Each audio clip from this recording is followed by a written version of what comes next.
if people were given according to their, demands or their claims, then some people would claim the lives and properties of others. Therefore, the burden of proof is on the one who makes the accusation. After all, as a nation of laws, one is innocent until proven guilty.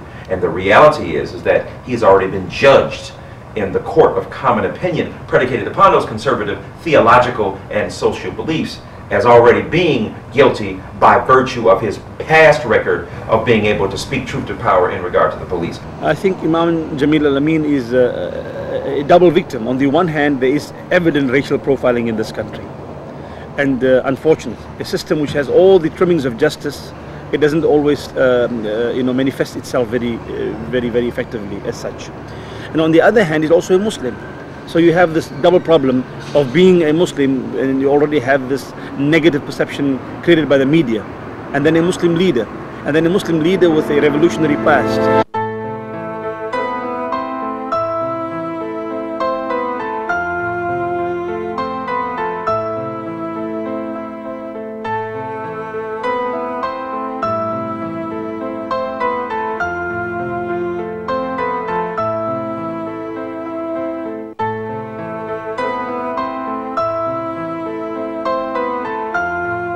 When these people searched for the Imam, and after his arrest, the local media in Atlanta, they fanned out throughout the neighborhood of the West End of Atlanta, talking even mostly to non-Muslims and asking them, what do you think of Imam Jamil? What kind of person is he? And these people, simple, grassroots people, many of them who weren't even Muslims, they said, we don't believe the charges against him. He's a nice man. He's a good neighbor.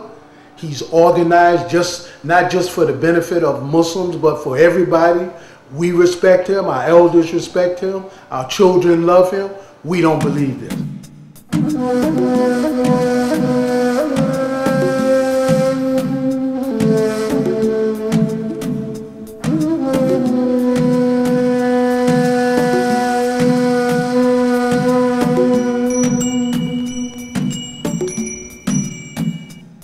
They wanted to neutralize him as much as possible and neutralize anybody that is associated with him. The best way, in their eyes, to silence him would be to incarcerate him or to kill him. And that's where he is now. He is in the jail now as a result of 30-something years of government misconduct and surveillance and wrongdoing.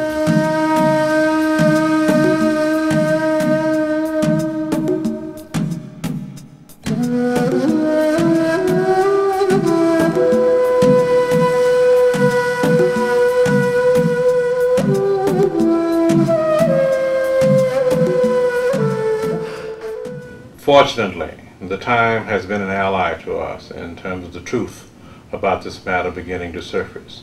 The contradictions in terms of the information, the misinformation and disinformation, the fact that evidence that was supposed to be there is not there, the fact that even where there was evidence, it suddenly and mysteriously ends up ending.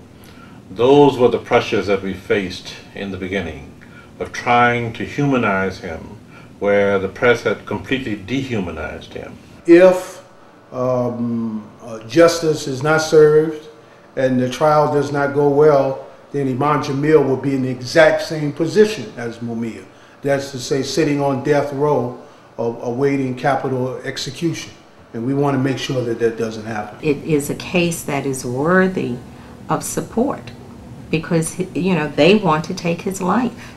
He had called one of the brothers down there, and brother said, well, what do you want us to do? What do you want us to do? Because we were thinking, well, we have to establish a support committee, or we need to, get the lawyer thing going, or we need to demonstrate, what do you want us to do? And he said, it's time for increased ibadah.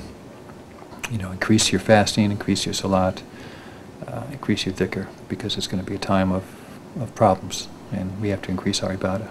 We as Muslims are supposed to be awliya, ba'dahum ba'd.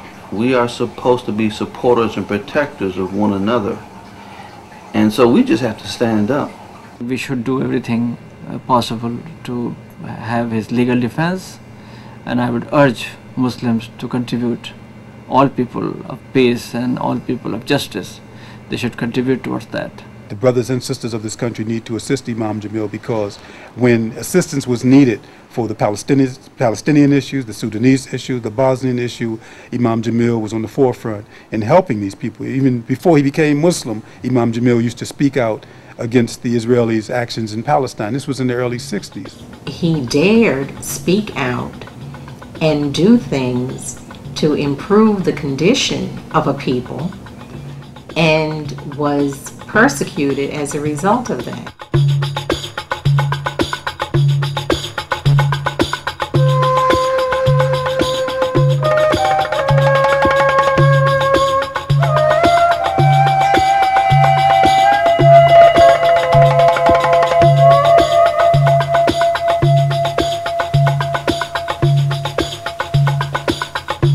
Last July, I visited Imam Jamil in jail, in prison.